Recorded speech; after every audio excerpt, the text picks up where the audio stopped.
दिनेश सिंह जी। राधे राधे। गुरुदेव, आपके चरणों में कोटि कोटि। गुरुदेव, मैं बहुत पापी इंसान हूँ। मुझे लगता है कि मुझसे पापी कोई इंसान होगा ही नहीं। महाराज जी, मुझसे इतने पाप हो चुके हैं कि मैं उन पापों को अपने मुख से वर्णन नहीं कर सकता। लेकिन जब से आपको सुनना प्रारंभ किया है, मेरे जीवन में अनेक बदलाव आए हैं। मैं पिछले नवंबर से आपको सुन रहा हूँ, तब से सारे नशों से मुक्ति मिल गई है। गुरुदेव, मैं बिना माला के प्रतिदिन श्री राम जी का भजन करता हूँ। ये पता नहीं कि कितना करता हूँ, पर जब से आपको सुना है तब से तीसरी बार वृंदावन आए। बस ये वासना अंदर से खत्म नहीं हो रही, इसका कोई उपाय? हो जाएगी, हो जाएगी। जितना नाम भगवान अंदर प्रवेश करते जाएंगे, जगह भरती जाएगी, वासना हटती जाएगी। ये वासना रूपी पानी अपने आप निकलता जाएगा। जब ठोस राम नाम अंदर चलता जाएगा हृदय में, हृदय भगवान के नाम से पूर्ण होता जाएगा, सारे विकार निकल जाएंगे। आपको चिंता नहीं करनी, चिंतन करना है। हाँ, ये दुर्वासना सदैव जो जीव को आकर्षित करती रहती है, जब तक भगवत साक्षात्कार नहीं होता तब तक ये बनी रहती है। ये बहुत लंबी तक चलेगी, इसलिए घबराना नहीं।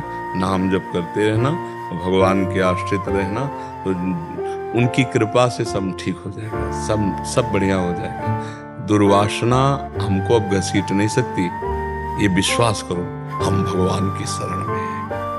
भगवान की ये जब कभी दुर्वासना बढ़े, तत्काल ध्यान करो, मैं भगवान की शरण में। ए दुर्वासना, अब तो मुझे नष्ट नहीं कर सकती, क्योंकि मैं हरि शरणम, मैं भगवान की शरण में हूँ। और सीम की चाप सके को तासु, बड़ रखवार रमापति जासु।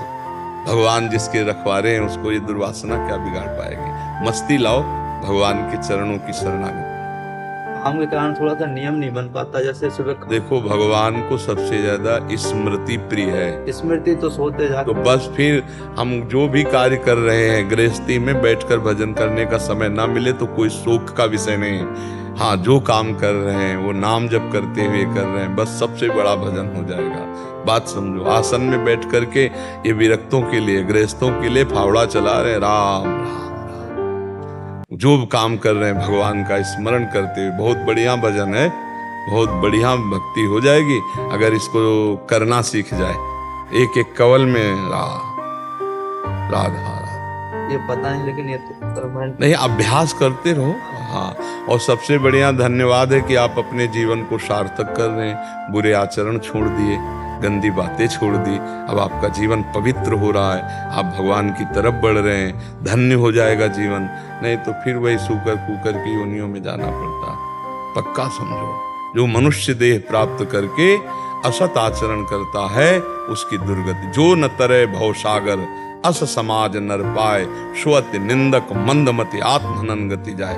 वो आत्महत्यारा अपना उद्धार कर नहीं पाया मनुष्य देह में, अब उसकी दुर्गति होगी।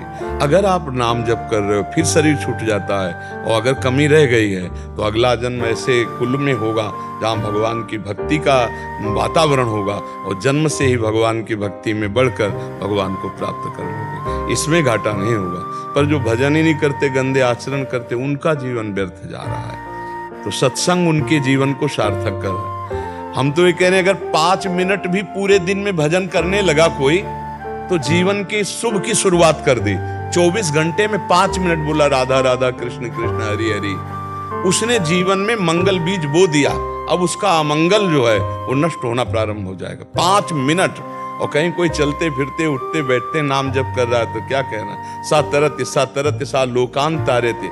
नाम जापक भक्त अपने आप को तार देता है, अपने परिवार को तार देता है, अपने कुल को तार देता है। और कह रहे हैं लोकान तार्यति, वो लोक के लोक को तार सकता है। मम भक्ति युक्तो भुवनम पुनातो, भुवन का भुवन पावन कर सकता है। इसलिए खूब भाव से नाम जप करते रहो, वासना की चिंता मत करो, उपासना में लगो, वासना अपने आप